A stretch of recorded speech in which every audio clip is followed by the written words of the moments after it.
तो इस प्रकार से ये जो हमने चर्चा की है कर्ता कर्म की, निमित्त उपादान की, निमित्त नैमित्तिक की, वो बातें हमने अभी समझी। और एक कार्य के होने में अनेक कारण होते हैं। तो मूल निमित्त क्या है, मूल कारण क्या है, उसको हमें समझना है। और एक जो निमित्त है उसके साथ साथ जो और भी हैं, जैसे कुम्हार घड़ा बना रहा है, तो घड़ा तो वो मिट्टी खुद बन रही है घड़े रूप, लेकिन कुम्हार उसमें उसका योग और उपयोग निमित्त हो रहा है, आरोप आ रहा है, दुनिया देखती है, कहती है देखो कुम्हार ने बनाया, ऐसा कहा जाता है। और साथ में वो डंडा भी रखा है, चक्का भी है, और भी सहयोगी लोग भी हैं, तो उन पर भी आरोप आता है। लेकिन मूल प्रसिद्धि उस निमित्त की होती है जो व्यक्ति उस पर मूल काम कर रहा है। तो कुम्हार को कुंभकार कहते हैं, है ना, घड़ा बनाने वाला। इसीलिए कहते हैं क्योंकि वो निमित्त है, मूल निमित्त है।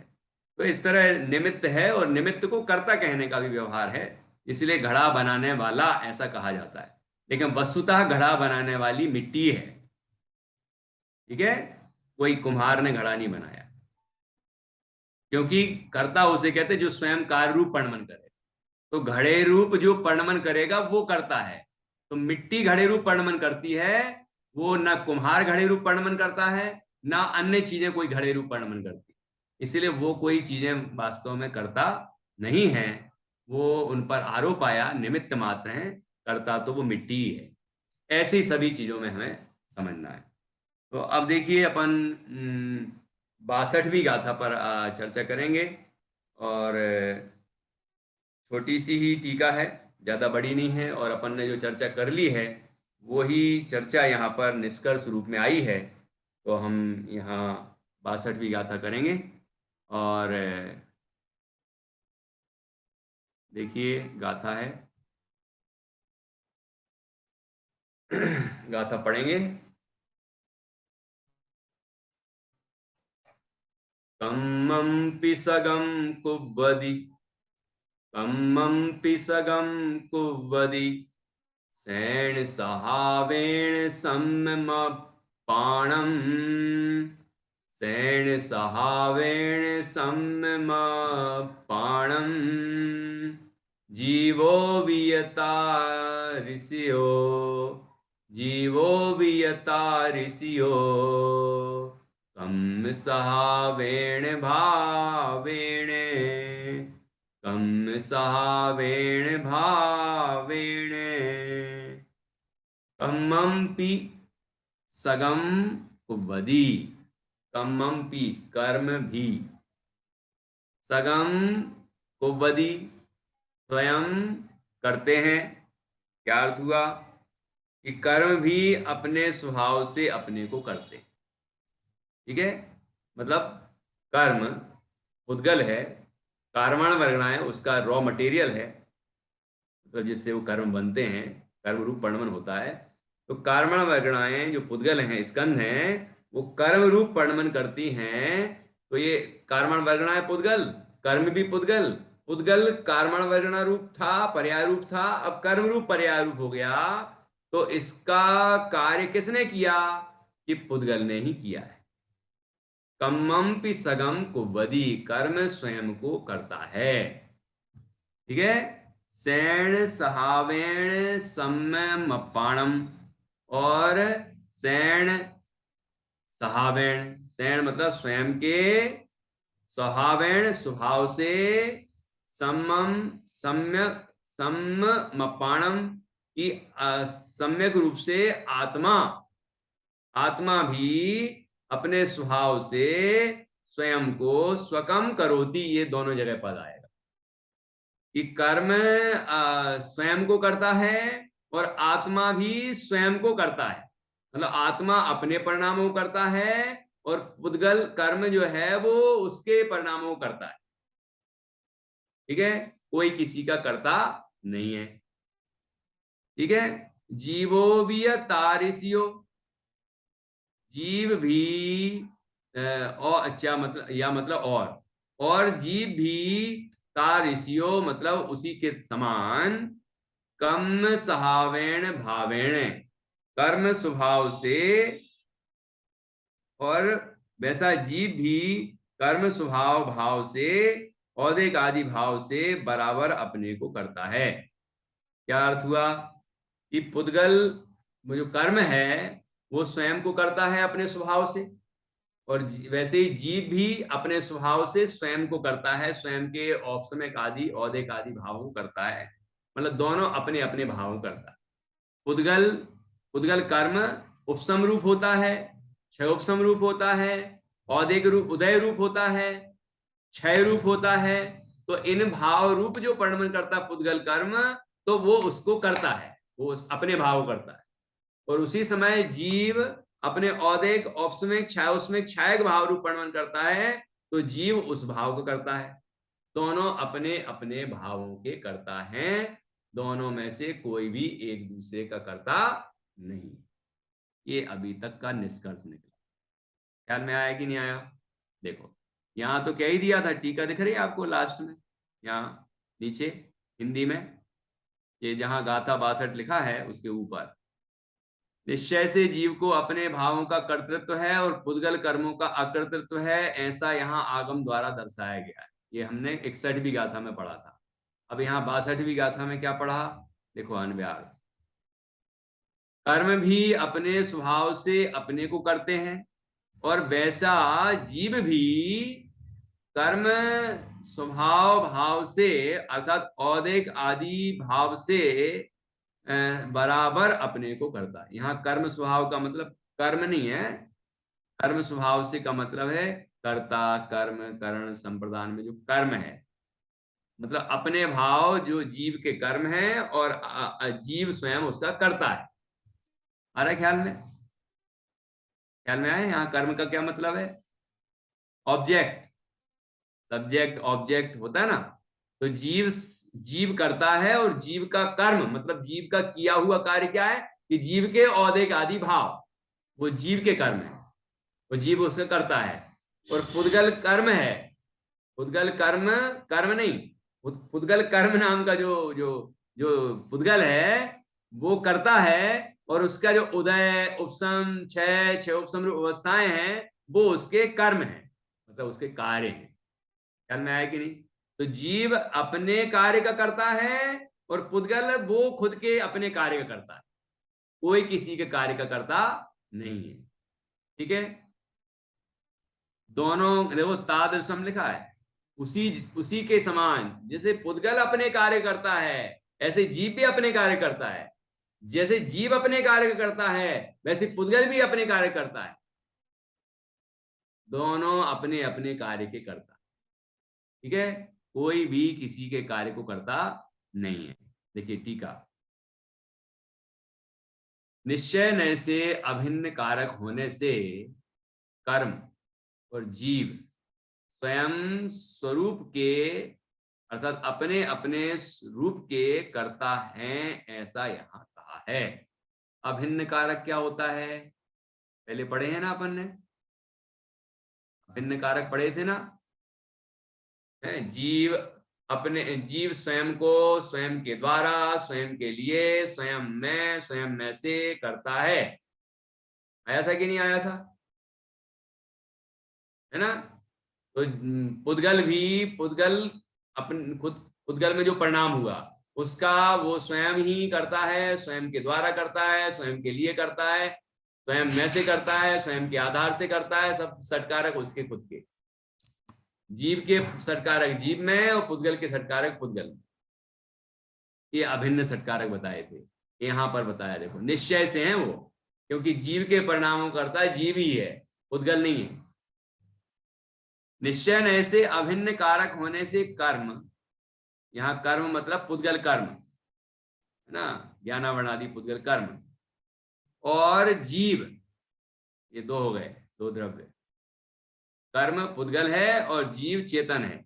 जीव स्वयं अपने स्वरूप के करता है, मतलब अपने अपने स्वरूप के करता है, अपने अपने रूप के करता है।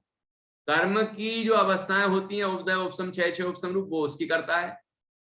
जीव की जो अवस्थाएं होती हैं औदैक औपसमिक छाया उपसमिक छाया के रूप, वो जीव उसका करता है, दोनों अपने अपने भाव को करता है, ऐसा यहां कहा है। देखो कैसे कहा है, देखिए पॉइंट टू पॉइंट बता रहे हैं अब यहाँ पर।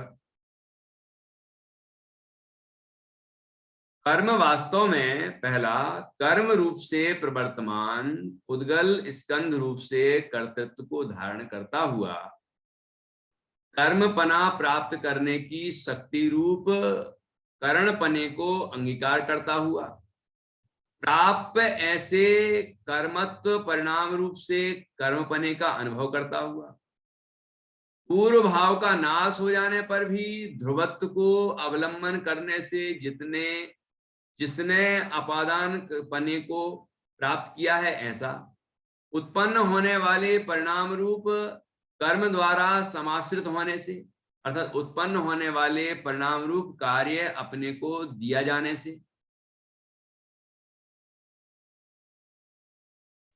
संप्रदान पने को प्राप्त और धारण किए हुए परिणाम का आधार होने से जिसने अधिकरण पने को ग्रहण किया है, ऐसा स्वयमेव षटकारक रूप से वर्तता हुआ अन्य कारक की अपेक्षा नहीं रखता।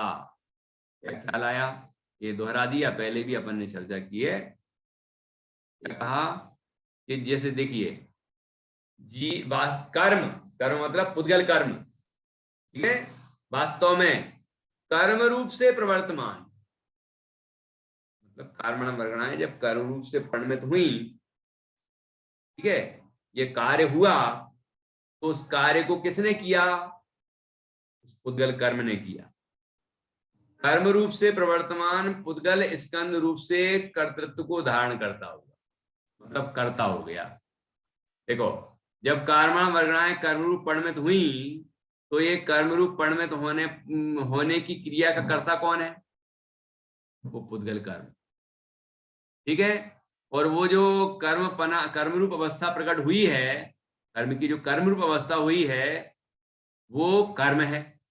आगे लिखा कर्मपना प्राप्त करने की शक्ति रूप करणपने को अंगीकार करता हुआ, और इसका कारण कौन है?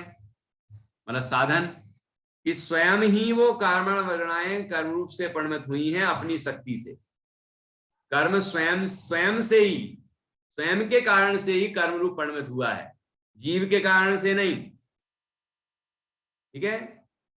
और फिर क्या क्या कहा? प्राप्त ऐसे कर्मत्व परिणाम रूप से कर्मपने का अनुभव करता हुआ, यहां कर्म बताया और फिर कर्म बन गया, ठीक है। कर्ता जो कर्म, जो पुद्गल स्कंद स्वयं कर्म रूप परिणमित हुआ वो कर्ता, और जो कर्म रूप परिणमन हुआ वो प्राप्त कर्म, और जिससे कर्म रूप परिणाम हुआ है वो साधन। साधन तो उसका साधन उसके अंदर ही है, वो स्वयं ही अपनी शक्ति से, अपने उपादान से, साधन से कर्म रूप परिणमित हुआ है, इसलिए वो स्वयं साधन है, कारण है।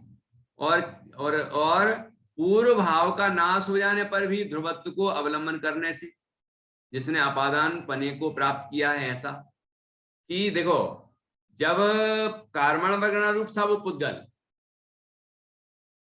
ठीक है, तो उस अवस्था का हुआ त्याग और कर्म रूप अवस्था हुई प्रकट, लेकिन वो जो पुद्गल है वो वही का वही रहा, पुद्गल तो वही का वही रहा, ठीक है। तो पुद्गल इस तरह से वो ध्रुव रहा, पूर्व भाव का नाश होने पर, मतलब कर्मण वर्गणा रूप नाश हुआ और कर्म पने को प्राप्त हुआ, तो भी वह पुद्गल ध्रुव रहा। ध्रुवत्व को अवलंबन करने से जिसने अपादान को प्राप्त किया है, ऐसा उत्पन्न होने वाले परिणाम रूप कर्म रूप द्वारा समाश्रित होने से, कि वो जो उत्पन्न हुआ परिणाम है, कर्म रूप अवस्था हुई है, कर्मण वर्गणाएं जो कर्म रूप से परिणमित हुई हैं, तो उसका आधार क्या है? कहां हुई वो? उस पुद्गल में ही हुई कि कहीं और हुई? वही हुई। अर्थात उत्पन्न होने वाले परिणाम रूप कार्य अपने को दिया जाने से, यहाँ समाश्रित, स्वयं के आश्रित, स्वयं के लिए, ठीक है, यहाँ संप्रदान ले लिया है, स्वयं के लिए ही वो कर्म दिया गया है, संप्रदान पने को प्राप्त और धारण किए हुए परिणाम का आधार होने से जिसने अधिकरण पने को ग्रहण किया है ऐसा स्वयमेव षटकारक रूप से वर्तता हुआ अन्य कारक की अपेक्षा नहीं करता। ठीक है, मतलब स्वयं ही षटकारक रूप से पणवन करता है। देखिए जैसे आटा रोटी रूप पणवत हुआ, ठीक है, तो आटा हो गया कर्ता, रोटी हो गई कर्म। कर्म होगा तब तो कारक बाकी लगेंगे, कर्ता और कर्म होंगे बाकी कारक लगेंगे तभी। किससे, किस में से और किससे वह रोटी बनी है कि उस आटे की स्वयं की योग्यता से वह रोटी बनी है। आटे में वो योग्यता नहीं होती तो रोटी नहीं बनती, वो कारण हो गया। फिर किसके लिए रोटी मिली, वो रोटी रूप अवस्था किसको प्राप्त हुई है, वो तो खुद आटे को ही प्राप्त हुई है। कोई आटे के बाहर थोड़ी निकल के चली गई, किसी और को दे दी रोटी, उसको ही प्राप्त हुई वो अवस्था। किसमें से वो अवस्था हुई है, मतलब पूर्व अवस्था क्या थी, जैसे मान लो वो लोई थी, फिर बिल गई, फिर सिक गई, रोटी बन गई। तो उसके पूर्व की जो अवस्था थी उसका हुआ व्यय और रोटी रूप अवस्था का हुआ उत्पाद, लेकिन आटा वही का वही। आटा नई नई अवस्था रूप हुआ है लेकिन आटा तो वही है ना। रोटी आटे की है कि कुछ और की है, चने की तो नहीं हो गई ना, बेसन की तो नहीं हो गई, तो हम कहेंगे नहीं आटे की रोटी है ये। तो आटा अभी भी है ना उसमें, रोटी रूप अवस्था रूप परिणत हुआ है, आटा अभी भी है वहां। ठीक है, तो उस रोटी रूप पर्याय का कार्य का आधार कौन है, कहां हुआ वो काम, रोटी कहां बनी, तवे पे या आटे में। आटे में रोटी बनी है कि तवे में बनी है कि वो चकला बेलना पे बनी है, कहां बनी, आटे में ही बनी है। इसलिए वो उठा के रखते हैं ना, तो आटे के साथ ही वो रोटी जाती है। आधार यदि अलग होता तो रोटी रोटी उठ के नहीं जाती, नहीं तो आटा रह जाता वहां। आटा और रोटी एक ही वस्तु है ना। तो इस तरह से अभिन्न षटकारक है, ये समझने की बात है, समझेंगे तो समझ में आएगा। मतलब ये कार्य जो हुआ है सारा षटकारक की प्रक्रिया से, वो उस वस्तु के अंदर खुद के ही अंदर हुआ, दूसरे किसी परद्रव्य के कारण कुछ नहीं हुआ। बाई का उसमें कोई अंश नहीं गया, चकला बेलना कुछ भी नहीं गया उसके अंदर, कोई भी परद्रव्य का कोई कारक नहीं गया उसके अंदर, स्वतंत्र षटकारकों से वो कार्य उसके अंदर संपन्न हुआ है ना। ऐसे कर्म के अंदर बताया, ऐसे जीव के अंदर भी होता है। देखिए आगे, इस प्रकार जीव भी भाव पर्याय रूप से प्रवर्तमान आत्म द्रव्य रूप से कर्तृत्व को धारण करता हुआ, ठीक है, ये जो भाव हुए, जो अभी 4 भावों की बात चल रही है, तो वो जो भाव हुए हैं उन पर्याय रूप से प्रवर्तमान, वो पर्याय हुई, अवस्थाएं हुई, तो उन रूप से आत्म द्रव्य रूप स्वयं परिणमित हुआ, इसलिए वो करता है। और वो जो भाव हुए वो उसके कर्म हैं, और वो भाव किससे हुए कि उस आत्मा से स्वयं से हुए, तो आत्मा उसका कारण है। आत्मा के लिए ही वो परिणाम हुए हैं, मतलब आत्मा को ही वो पर्याय प्राप्त हुई हैं, कोई और पर वस्तु को नहीं मिली है ना, खुद को ही मिली है वो पर्याय, तो वो उसका संप्रदान है। और आत्मा में ही पूर्व की अवस्था जो थी उसका व्यय हुआ और नई अवस्था प्रकट हुई, नए नए भाव हुए, तो वो स्वयं को ही दिया हुआ स्वयं स्वयं से उत्पन्न हुआ और स्वयं ध्रुव रहा। वो पर्याय हुई, जब पूर्व पर्याय का नाश करके नई पर्याय हुई, लेकिन वह जीव ध्रुव रहा, और जीव के आधार से ही वो पर्याय हुई। जैसे कि औदेक औपसमिक उसमें छायक भाव जो होते हैं वो उसका आधार जीव है, उद्गल नहीं है। तो ये स्वतंत्र षटकारक जीव में संपन्न हुए, किसी परद्रव्य में नहीं, कोई पुद्गल में नहीं, किसी अन्य द्रव्य में नहीं। देखिए पढ़ते हैं, इस प्रकार जीव भी भाव पर्याय रूप से प्रवर्तमान आत्म द्रव्य रूप से कर्तृत्व को धारण करता हुआ भाव पर्याय प्राप्त करने की शक्ति रूप से करणपने को अंगीकार करता हुआ, इसकी शक्ति जीव में ही है कि वो उस पर्याय को प्राप्त करे, इसलिए करण है, साधन है। प्राप्त ऐसी भाव कर्म रूप कर्मपने का अनुभव करता हुआ, कि वो जो भाव पर्याय पैदा हुई है उसका कर्ता तो जीव है, तो ये भाव पर्याय जीव का कर्म है। पूर्व भाव पर्याय का नाश होने पर ध्रुवत्व का अवलंबन करने से जिसने अपादान को प्राप्त किया है, ऐसा है। जीव ध्रुवत्व का अवलंबन कर रहा था, जीव वही का वही है। पूर्व पर्याय का नाश हुआ, नई पर्याय उत्पन्न हुई, लेकिन जीव वही का वही है, ध्रुव है। तो ये अपादान पने को प्राप्त किया जीव ने। उत्पन्न होने वाले भाव पर्याय रूप कर्म द्वारा समाश्रित होने से, अर्थात उत्पन्न होने वाला भाव पर्याय रूप कार्य अपने को दिया जाने से, ये किसको मिला? वो पर्याय किसको हुई? वो पर्याय जीव को ही हुई, है ना। तो जीव उसका अपादान संप्रदान हो गया। धारण की हुई भाव पर्याय का आधार होने से जिसने अधिकरण पने को प्राप्त ग्रहण किया है, ऐसा कि उस भाव पर्याय का आधार कौन है, कहां हुई वो पर्याय? औपसमिक सम्यक तो कहां हुआ? कि आत्मा में।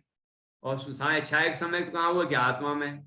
औदिक भाव कहां हुए? क्रोधादिक भाव के आत्मा में है। छाया उसमें ज्ञान आदि कहां हुए? कि आत्मा में। तो इनका आधार आत्मा है, तो ये अधिकरण हो गया। ऐसा स्वयमेव, स्वयं से ये सत्कारक रूप प्रक्रिया को प्राप्त करता है जीव, और कर्म करता है। मतलब कर्म मतलब पुद्गल कर्म नहीं, अपने भाव करता है। ये चार भाव जो यहाँ बताया भी खास। स्वयमेव सत्कारक रूप से बरतता हुआ अन्य कारक की अपेक्षा नहीं रखता, अन्य किसी कारक की पर द्रव्य की अपेक्षा नहीं रखता। वो स्वतंत्रपने अपना कार्य करता है। तो स्वतंत्रपने जीव इन चार भाव रूप परिणमन करता है, और पुद्गल भी वो खुद के भाव रूप परिणमन करता है, कोई किसी के भाव रूप परिणमन नहीं करता। इसलिए निश्चय से वास्तव में कर्म रूप कर्ता को जीव करता नहीं है। कर्म रूप कर्ता को जीव करता नहीं है, मतलब कर्म जो होते हैं पुद्गल कर्म, कारण वर्गणाएं कर्म रूप से परिणत हुई, तो वो उसका कर्ता पुद्गल है, जीव उसका कर्ता नहीं है। पुद्गल का कर्ता जीव नहीं है, कर्मों का कर्ता जीव नहीं है, कर्मों के उपसमादिक रूप परिणमन जीव नहीं करता। ठीक है। निश्चय से कर्म रूप कर्ता को जीव करता नहीं है, और जीव रूप कर्ता को कर्म करता नहीं है। जहां कर्म करता है वहां जीव करता नहीं है, और जहां जीव करता है वहां कर्म करता है। मतलब जीव के जो पर्याय परिणाम हुए, औपसमिक छायक औदिक रूप परिणाम, इसका कर्ता जीव है, उसका कर्ता कर्म नहीं है। और कर्म में जो उपसमादिक भाव हुए, उसका कर्ता वो कर्म है, उसका कर्ता जीव नहीं है। इस तरह दोनों स्वतंत्र सत्कारकों से अपने अपने कार्य को संपन्न करते हैं। ये यहाँ पर निष्कर्ष निकला। अन्य जो चर्चाएं की जाती हैं निमित्त अपेक्षा, व्यवहार नए से उसमें हम निमित्त कह देते हैं, कर्ता कह देते हैं, लेकिन वस्तुतः एक द्रव्य दूसरे द्रव्य का कर्ता नहीं है। ये बात यहाँ पर अत्यंत स्पष्ट हो गई। और इस तरह हमने 62वीं गाथा पूर्ण की। एक बार गाथा का पुनः पाठ करेंगे, फिर किसी कोई प्रश्न हो तो पूछ सकते हैं। और आज जन्माणी स्तुति। कम्मंपि सगम कुवदि सेण सहावेण सम्मापाणम जीवो वियता ऋषियो कम सहावेण भावेण। किसी को कोई प्रश्न हो अभी का तो बता दें।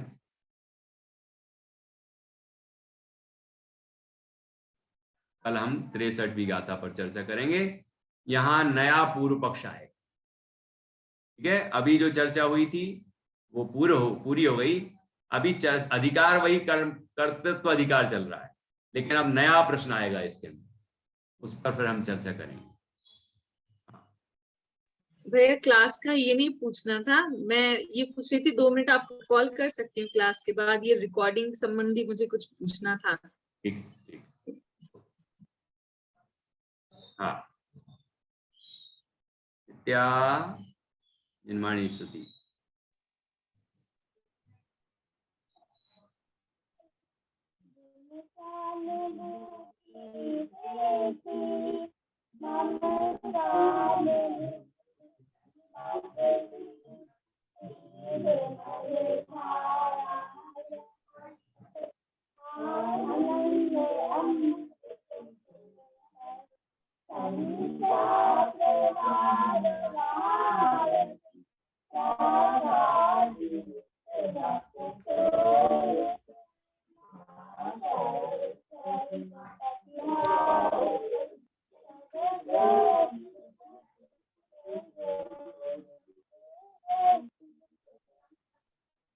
वरदासांग जिनवाणी माता की जय।